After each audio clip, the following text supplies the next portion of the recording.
داش ناراحت نباش دیگه برمیگرده. داداش تو رو خدا این کارو با خودت نکن. پیر شدی به خدا. زیر چشاتو نگاه کن گود افتاده. نظر من تنها کسی که میتونه آرومش کنه محمده. زنگ بزن به محمد.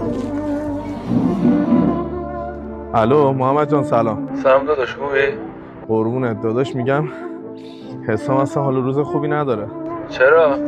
چی شده؟ فکر کنم با شمیم به داستان خوردن. شمیم هم از تنها کسی که افشانوی داره فقط تویی. داداش من سر کارم، خب چیکار میتونم بکنم؟ تو رو خدا با شمیم صحبت کن، بیان اینجا بشینن با هم دیگه صحبت بکنن، آشتی کنن. به خدا حسام داره دیوونه میشه. باشه داداش الان زنگ میزنم بشه حل. دست درد نکنه. خلاص.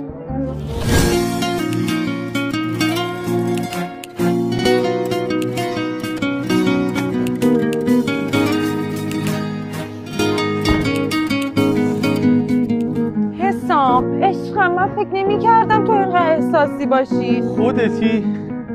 باورم نمیشه. آخه نمیگی دلم برات تنگ میشه؟ یه وقت بیا.